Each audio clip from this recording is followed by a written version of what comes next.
자유는 공짜로 주어지지 않는다는 말은 미국 수도인 워싱턴 DC의 그 한국 전쟁 기념비에 기록된 문구입니다. 한국 전쟁에 미군이 5만 명 정도 한국의 자유를 위해서 전사한 것을 기념하여 기록한 문구입니다. 현재 우리가 누리고 있는 자유는 사람들 그냥 이렇게 주어지는 게 아니라 많은 사람들이 목숨을 바쳐서 우리에게 주어진 겁니다. 결국 공짜가 아니라는 이야기입니다. 지난주에 그 아시안컵 축구 대회에서 한국이 아쉽게도 4강에서 탈락했습니다.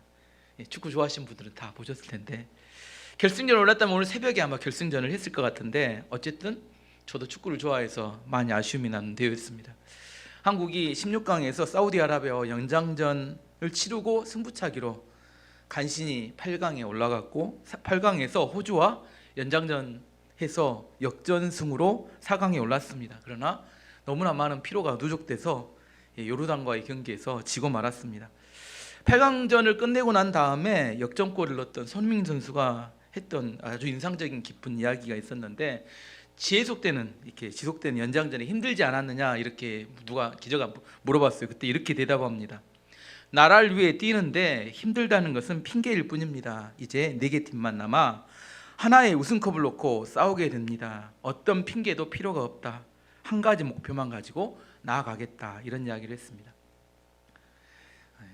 축구만 보지 말고 그들이 하는 말도 좀 들어보면 좋을 것 같아요. 예, 손흥민 선수 뭐라고 해요? 나라를 위해서 뛰는데 힘들다는 건 핑계일 뿐이다.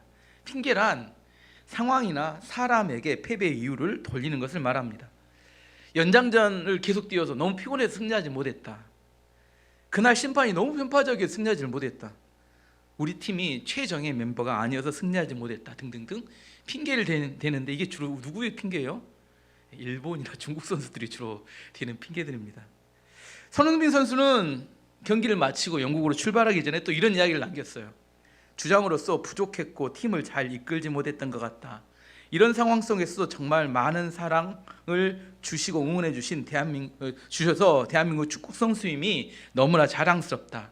감사하고 죄송하다. 주장답게 남을 탓하지 않았고 자신의 부족함을 인정하고 책임을 지는 모습을 보여줬습니다. 출애굽기를 강의할 때 계속 이야기하는 이야기는 뭐냐면 노예의 특징이 뭐냐면 노예는 원망하고 불평한 것이고 자유인의 특징을 책임지는 것을 말합니다. 사람이 책임을 질 때부터 성장하고 발전하게 됩니다. 남의 탓을 하는 사람은 무슨 의미예요? 원인이 내가 실패한 원인이 누구에게 있다는 이야기예요? 남에게 있다는 이야기입니다. 그래서 자신이 고쳐져야 자신이 성장하고 자라는데 자꾸 남 탓을 하게 되면 남만 고치라고 이야기하는 겁니다. 그렇기 때문에 자신은 성장하지 못하는 겁니다. 손흥민 선수가 아시아 선수임에도 불구하고 그 유럽 무대에서 월드 클래스로 인정받는 것은 자기의 일에 대해서 책임을 지는 태도, 그런 정신에서 그가 계속해서 성장했기 때문입니다. 아시안컵이 끝나고 난 다음에 우승을 못한 것 때문에 많은 언론과 인터뷰에서 모든 비난을 누구에게 쏟아부어요. 지금 클리스만이라는 감독에게 쏟아붓습니다. 저는 축구 전문가가 아닙니다. 하지만 비전문가로서 희생양 찾기식의 비난과 비판은 좋다고 생각지 않습니다. 뭔 생각이 났냐면 우리 박항서 감독이 베트남 축구 감독 대표를 할 때 베트남 국민들이 맨날 이렇게 뭐 못하면 선수들은 잘하는 베트남 선수들 잘하는데 박항서 감독이 부족해서 뭐 성적이 안 나온다 계속 그런 이야기를 들으면 화가 나더라고요. 제가 한국 사람 입장에서 화가 나고 참 어이가 없다. 박항서 감독이 떠난 다음에 지금 이렇게 베트남 축구는 나락으로 떨어졌는데 근데 이번 한국 그 비난을 보면서 비슷하다. 어쩌면 수준이 베트남 국민하고 이게 다르지 않을까? 왜 계속 남 탓을 하는 걸까? 그런 생각을 합니다. 남 탓을 하는 것은 미숙하고 어리석다는 증거입니다. 전문가가 아닌데 몇 마디 말로 전문가들을 평가하는 것은 성숙한 모습은 아닙니다. 이런 선수 중에 대표적인 선수가 중국 대표 중에 우레이라는 선수가 있어요. 우레이는 말만 꺼내면 손흥민 선수를 내리까는 이야기를 합니다. 열등감에 쩔어서 자기와 비교도 안 되는 선수를 비난하고 공격하는 걸 보면 불쌍하다는 생각이 듭니다. 왜 우레이라는 선수는 손흥민 선수를 계속 까고 공격할까요? 자기가 그 선수를 비판하면 자기가 그 선수보다 더 우월하다는 착각을 하기 때문입니다. 자유는 공짜로 주어지지 않는다. 대가를 지불한 사람에게만 얻을 수 있습니다. 다른 사람을 비난하고 공격하려면 최소한 그 사람보다는 뛰어난 실력을 갖춘 사람만 가능합니다. 일단 나보다 실력이 뛰어난 사람이면 비판하지 말고 뭐 해야 돼요? 배워야 합니다. 배워야 해요. 그래야 내가 성장합니다. 그래야 내가 열매를 거두게 됩니다. 그 사람을 비판할 자유를 그래야 얻게 됩니다. 어떤 사람만요? 내가 실력이 있는 사람만 비판할 자유가 주어진다는 겁니다. 그렇지 않으면 평생 뒤에서 열등감 속에서 뒷담화만 하고 살아가는 인생이 되고 말기 때문입니다. 오늘 본문으로 돌아가서 바울은 밀레도에서 에베소 장로들에게 고별 설교를 하고 있습니다. 이 자신은 예루살렘으로 돌아가게 되면 다시는 보지 못할 거라고 이야기를 합니다. 25절에서 27절까지 말씀 보시면, 보라, 내가 여러분 중에 왕래하며 하나님의 나라를 전파하였으나 이제는 여러분이 다 내 얼굴을 다시 보지 못할 줄 아노라. 그러므로 오늘 여러분에게 증언하거니와 모든 사람의 피에 대하여 내가 깨끗하니 이는 내가 꺼리끼지 않고 하나님의 뜻을 다 여러분에게 전하였음이라. 사도 바울이 그동안의 자기의 3년간의 사역을 회고하면서 이렇게 말합니다. 내가 하나님의 나라에 대해서 다 꺼리끼지 않고 있는 그대로 하나님의 뜻을 다 여러분에게 전달했습니다. 그래서 이제 에베소 성도들의 피에 대해서는 나에게 더 이상 책임이 없습니다. 무슨 말이냐면, 여러분에게 어떻게 하면 구원을 받을 수 있으며 어떻게 천국에 갈 수 있는지에 대해서 정확하게 증거했다는 겁니다.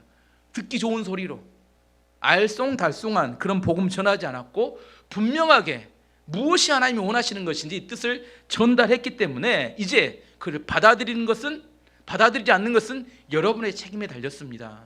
이제 저는 여러분의 피에 대해서 책임이 없습니다. 이렇게 말합니다. 한 교회 목회를 하는 사역자나 목회자들에게 가장 중요한 사명이 무엇이겠습니까?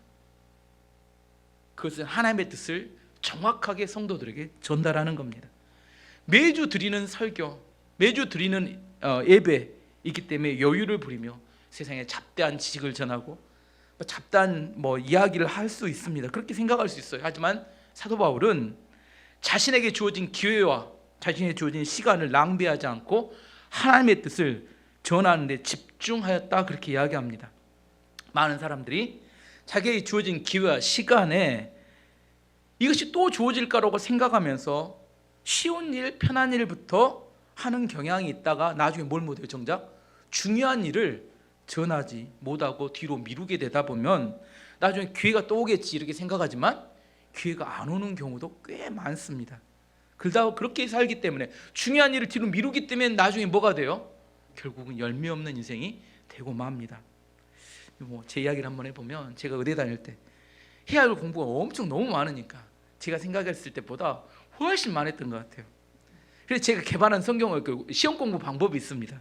제가 예전에 말했는데 별 5개 방법이, 오늘 그걸 한번 설명해 보겠습니다. 짧은 시간에 많은 양을 공부해야 되는 그런 의대 공부 중에서 너무 분량이 많으니까 밤을 새고 공부를 처음에는 해봤어요. 아무리 밤을 새도 다 못합니다. 그래서 이제 공부를 하면 보통 1장부터 이렇게 처음부터 쭉 자세히 공부를 해가다 보면 중간만큼 왔는데 시험 시간 볼 시간이 다가와 버려요. 그럼 문제가 어떻게 생기냐면, 앞에 치는 다 잊어버리고 뒤에 치는 마무리 못 짓고 시험 보러 가면 이제 망합니다. 그 정도 되면 어떻게 되냐면, 포기해야 되나. 이제 창세기 시험 공부가 시험이 다음 주인데 벌써 그런 생각하는 사람도 있을 겁니다. 지금 시작도 안 하는 사람도 있을 텐데 포기해야 되나, 이런 생각이 들어요. 그래서 제가 만들어낸 방법이 뭐냐면, 일단은 공부할 노트를 딱 쌓아놓고 전부, 그다음에 전에 기출된 기출문제 싹 쌓아놓고, 노트와 공부를 쌓는 시험지를 쌓아놓고 기출 문제를 이렇게 노트에다 표시를 합니다. 한 번 출제된 몇 년치 문제 중에 한 번 출제된 별 하나, 2번 출제된 별 2, 3번 출제된 별 3, 4번 출제된 별 4, 5번 이상 출제된 건 별 5개를 칩니다. 그러면 이렇게 시험지에 다 옮겨서 표시가 되잖아요. 그러면 노트를 갖다 넣습니다. 그러고 나서 공부는 1장부터 하지 않아요. 뭔만 하냐면 첫 번째 볼 때는 별 5개. 왜냐하면 별 5개란 무슨 의미냐면, 해년마다 교수들이 냈다면 이번에도 뭐 뜬다는 이야기예요? 또 낸다는 이야기예요. 중요한 게 중요한 겁니다. 시험을 내보면 압니다. 항상 내야 될 문제는 딱 정해져 있어요. 그러면 별 5개 이상은 무조건 나오면 무조건 별 5개부터 쭉 공부합니다. 근데 그게 많지 않아요. 실제 별 5개는 아무리 분량이 많지 않습니다. 한번 싹 외웁니다. 그 다음에는 뭘 공부해요? 별 4개, 5개를 공부합니다. 그러면 별 5개는 두 번째 외우잖아요. 머리에 쏙쏙 듭니다. 그다음에 별 4개와 함께 공부해요. 이게 다 공부했는데 그 다음에는 별 3개, 4개, 5개를 공부합니다. 그럼 별 5개는 몇 번째 외우는 거예요? 3번째 외우는 거라 거의 다 외웁니다. 근데 별 3개까지 외우다가 시험 기간이 다 돼버려요. 시험 볼 시간이 다 됐어요. 그럼 시험 보러 갑니다. 그래도 크게 망하진 않아. 왜? 중요한 건 이미 다 외워놨으니까. 근데 시험장 가면 난리가 났습니다. 저만 별 3개 외울 때까지 시간이 부족했을까요? 친구들은 더 난리처럼 1장부터 공부한 애들은 이제 머리 쥐어뜯고 난립니다. 그때서 뭐예요? 별 5개라도 외워야지 하고 막 난리치고 있어요. 하지만 저는 이미 별 5개, 4개는 다 외웠으니까 3개 공부하다 왔으니까 시험 보면 누가 더 잘 나올까요? 예, 제 성적이 훨씬 더 잘 나와요. 왜냐하면 시험은 항상 상대평가입니다. 나만 시험 시간이 없는 게 아니라 걔들도 없는 거기 때문에 조건이 똑같아서 아무런 문제가 되지 않아요. 처음에는 분량이 많아서 문제라고 생각했는데 알고 봤더니 나만 쫄리는 게 아니라 친구들도 다 쫄아서 다 힘들었어요. 근데 만약에 시간이 많이 남아도 어떻게 될까요? 별 1개까지 다 외우잖아요. 그럼 높은 점수가 나옵니다. 거의 다 외워요. 시험 나올 것은 거의 다 외웁니다. 이 시험 방법의 이 별 5개의 시험 공부의 방법의 특징은 뭐냐면 시험에 대해 얼마나 공부해야 될지 시간이 예상이 되지 않았을 때 하는 방법입니다. 시간이 짧아도 좋은 성적을 낼 수 있고 시간이 아주 많아도 좋은 성적을 낼 수 있는 그런 장점이 있습니다. 저는 이 방법으로 의대 다닐 때 상위 10% 안에 항상 들었습니다.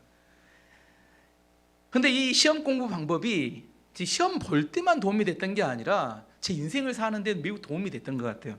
여러분도 제 설교를 계속 아시겠지만 군더더기를 싹 빼버립니다.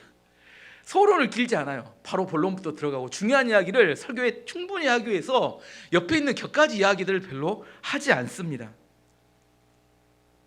사도 바울이 그렇게 했다는 거예요. 사도 바울이 에베소에 사역을 하는데 선교사잖아요.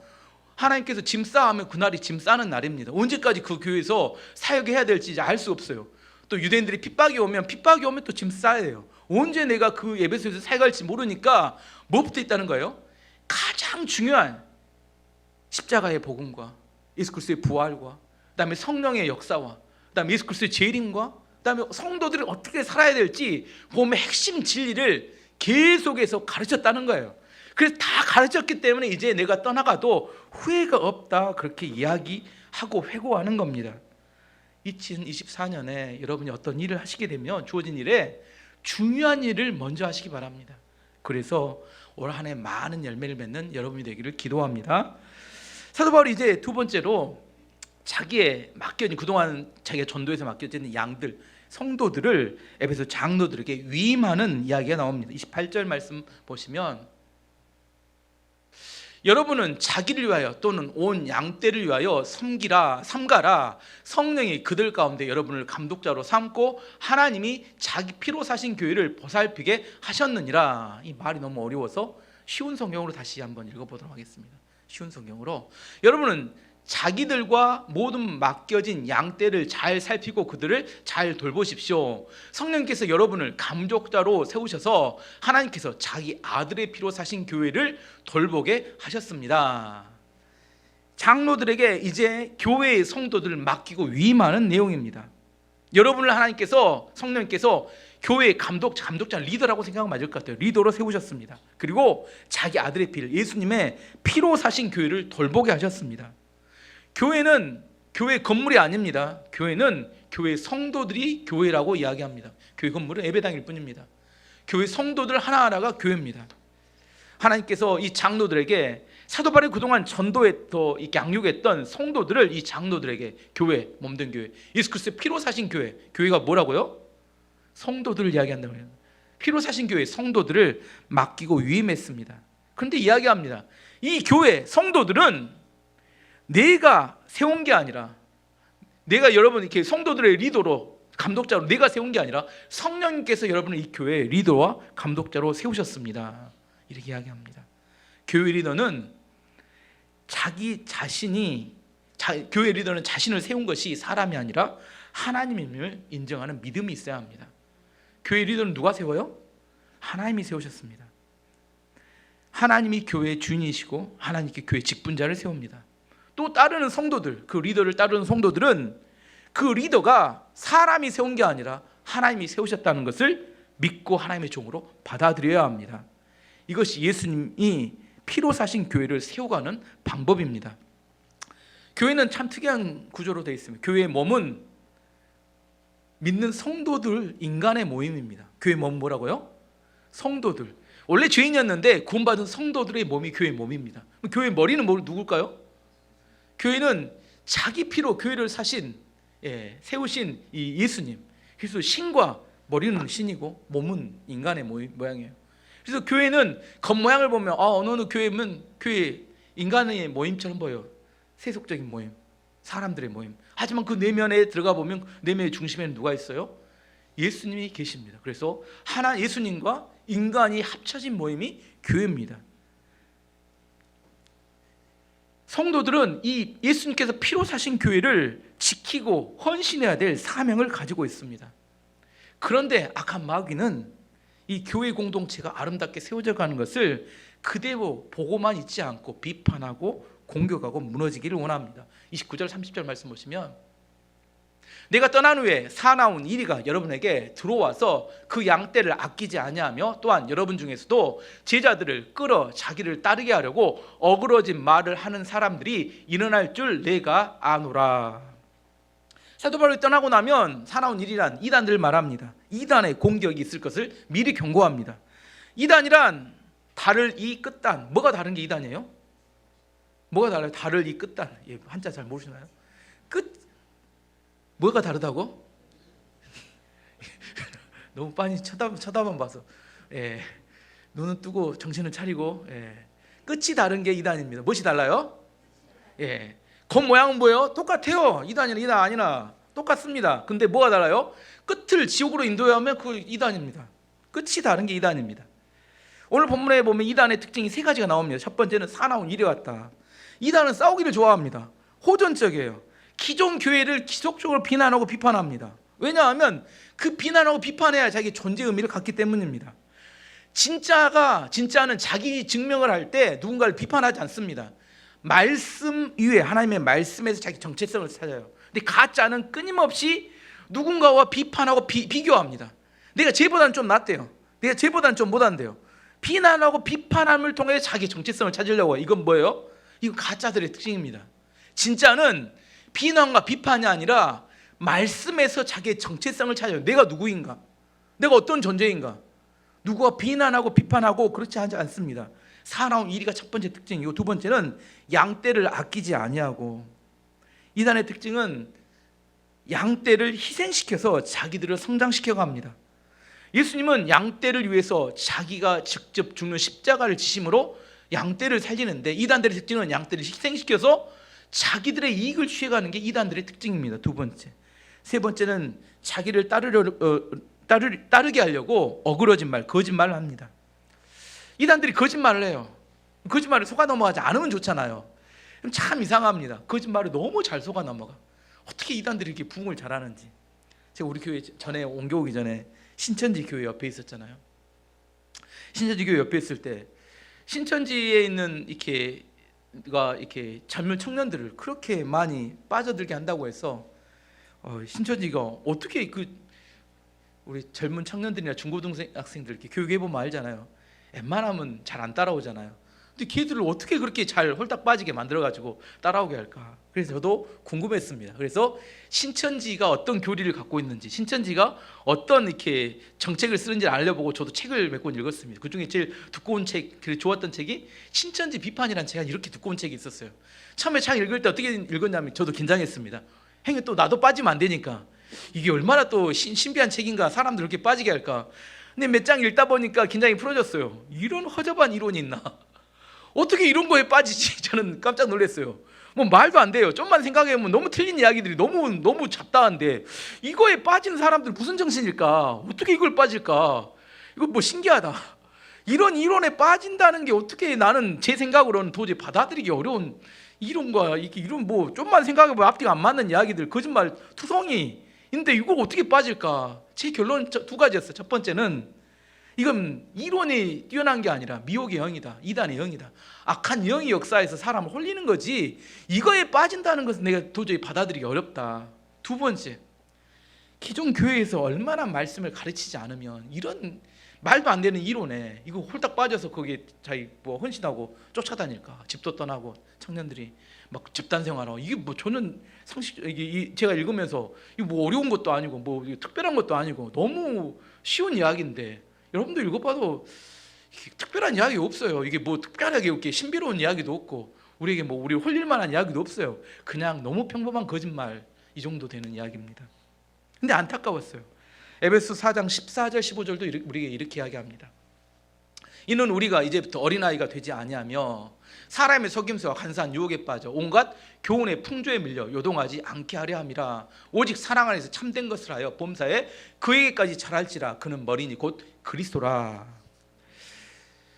사도 바울은 사람의 속임수와 간사한 유혹에 빠져서 요동치 않기 위해서 성장해야 된다, 이렇게 이야기합니다. 성장해야 된다. 진리, 사랑 안에서 참된 것을 해 진리를 행함으로 예수 그리스도까지 자라가야 된다 이야기합니다. 그러면 영적인 분별력이 생긴다고 이야기합니다. 우리가 영적인 분별력이 있어야 돼요.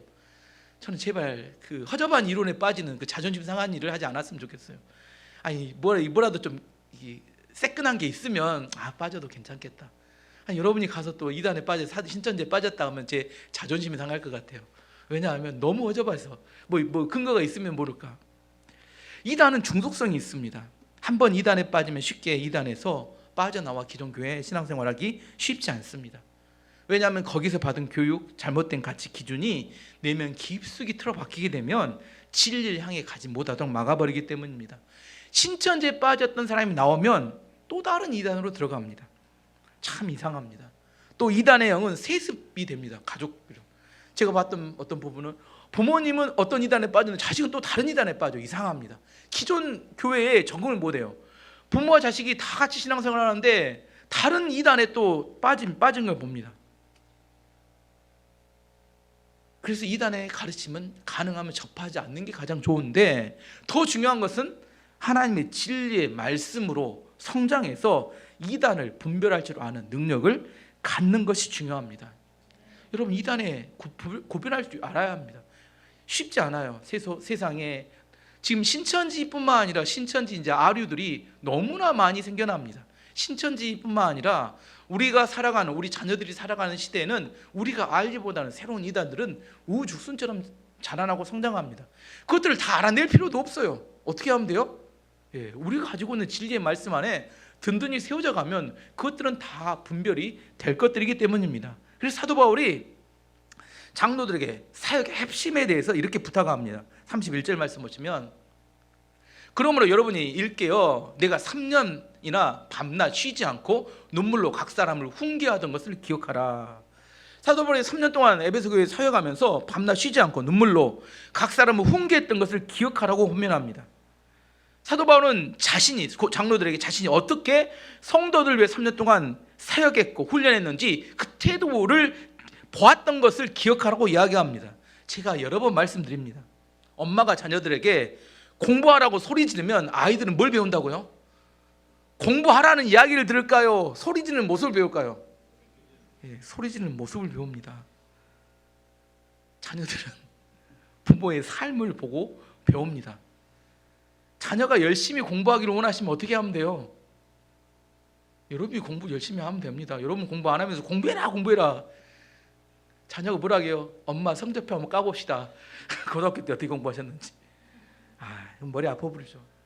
자녀들이 신앙생활 잘해라. 그러면 자녀들이 뭐라 해요? 엄마나 잘하세요. 지금의 자녀의 모습은 부모를 보고 자란 그 자녀들이 보고 보연대로 하게 돼 있습니다. 어쩔 수 없어요. 내 자신이 어떻게 살아가는지를 돌아보는 게 중요합니다. 사도 바울이 이야기하면 내가 3년 동안 눈물로 훈계하고 가르쳤던 것을 기억해라. 내가 이야기했던 말을 기억해라. 이렇게 이야기하지 않고 내가 어떻게 너희를 양육하고 훈계했는지 그 삶의 태도를 보라. 그렇게 기억하라고 이야기한 겁니다. 그리고 두 번째, 장로들에게 하나님과 하나님의 말씀을 부탁합니다. 은혜의 말씀을. 32절 말씀 보시면, 지금 내가 여러분을 주와 그 은혜의 말씀에 부탁하노니 그 말씀이 여러분을 능히 든든히 세우사 거룩게 하심을 입은 모든 자 가운데 기업이 있게 하시리라. 하나님과 주와 하나님의 말씀을 맡긴답니다. 하나님의 말씀이 어떤 능력이 있냐면, 지금 여러분 장로된 여러분이 어떻게 지금까지 든든히 세워져 왔느냐, 이 말씀 위에 여러분이 든든히 세워진 겁니다. 그리고 여러분의 기업은 여기서 천국을 말합니다. 여러분이 천국을 소유하게 된 것은 이 말씀이 여러분으로 하여금 천국을 소유하게 만든 겁니다. 그렇게 이야기합니다. 교회 사역자들의 사역의 방법은 뭐냐면 하나님의 말씀입니다. 세상의 교육 방식이 아닙니다. 세상의 가치와 철학이 아닙니다. 세상의 교육학이나 심리학이나 그런 게 하나님의 사람을 만들어내지 못한다는 겁니다. 하나님의 말씀이 하나님의 사람을 만들고 세우고 천국의 소망을 갖게 만듭니다. 그래서 교회의 지도자는 반드시 하나님의 말씀에 탁월한 사람이 되어야 합니다. 교회 지도자는 뭐에 탁월해져야 된다고요? 하나님 말씀에 탁월해져야 합니다. 이것이 방법은 더뎌요. 하나님 말씀에 탁월해지는 게 제일 힘든 게 말씀을 읽고 매일처럼 말씀을 묵상하고, 이야기는 이스라엘 백성들이 40년 동안 광야에서 매일처럼 만나를 먹었던 것과 똑같습니다. 하나님의 만나를 한 달씩 쌓아놓으라고 했나요? 아니죠. 매일처럼 먹으라고 했죠. 매일처럼 가져다 똑같습니다.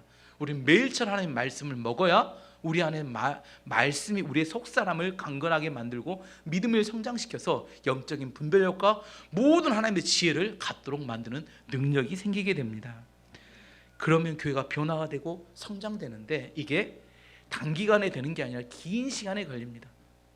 하지만 저는 이것이 중요하다고 생각합니다. 막 반짝반짝 이런 거 별로 좋아하지 않아요. 정말 하나님 앞에 내 속사람의 말씀이 나의 성장의 동력이 되어서 천천히 가지만 언젠가 정말 파워풀하고 능력 있는 사람이 되기를 원합니다. 오늘 결론을 내겠습니다. 오늘 말씀의 주제는 자유는 공짜로 주어지지 않습니다. 현재 우리가 구원받았고 하나님의 은혜 가운데 사는 것은 100년, 120년 전에 우리를 위해서 선교사들이 와서 자기의 생명을 버리고 우리를 위해서 헌신했던 그들의 헌신의 바탕 위에 우리가 지금 이 구원의 은혜를 누리고 있는 겁니다. 사도 바울이 3년 동안 그가 눈물을 흘리며 사역하고 헌신했다는 이야기를 합니다. 장로들이 부탁합니다. 여러분도 저처럼 눈물과 헌신으로 이 교회를 지켜주시기 원합니다. 우리가 복음을 공짜로 받지 않았듯이 이 민족과 열방교회가 또 복음을 전하고 어떤 사람을 구원할 때 결코 공짜로 구원할 수는 없습니다. 눈물과 희생과 헌신이 들어가야 한 영혼을 구원할 수 있게 됩니다. 하지만 그 방법은 하나님의 말씀을 통해서 전해지는 겁니다. 다음 주에는 성경 퀴즈가 있습니다. 요즘 이렇게 자녀들과 함께 성경 퀴즈를 준비하는 가정도 있다고 해서 참 제 마음에 위로가 되고 힘이 됩니다. 이런 가정을 기독교 명문 가정이 될 후보들이라고 저는 생각합니다. 하나님 말씀에 능통하는 것, 이게 결코 공짜로 주어지지 않습니다. 하나님 말씀에 능통하는 것은 공부하는 대가 지불을 해야 합니다. 뭘 해야 한다고요? 제가 성경을 공부할 때 이렇게 편하게 막 성경 하루에 몇 장씩 읽어서 공부했을까요? 저 이 성경책 들고 도서관 가서 앉아서 깜지 놓고 외웠습니다. 이렇게 공부하고 외우고 깜지 놓고. 왜 다른 공부는 그렇게 하시면서 성경은 그렇게 하지 않습니까? 제 성경책 보실래요? 제 성경책은 오색 찬란합니다. 어딜 봐도. 항상 놓고 공부하고 색깔 칠하고 난리를 쳐서 만들어낸 성경책입니다. 저는 여러분에게 권면합니다. 성경 말씀은 저절로 공짜로 여러분에게 이렇게 주어지지 않습니다. 여러분 공부하셔야 합니다. 이 말씀이 여러분에게 익숙해질 때까지, 그렇게 되면 시냇가에 심은 나무가 씨를 젖자 과실을 맺는 것처럼 이 말씀이 주는 에너지와 힘이 여러분의 인생과 여러분의 사업장과 여러분의 가정에 놀라운 축복과 은혜가 될 줄 믿습니다. 이제 함께 기도하도록 하겠습니다.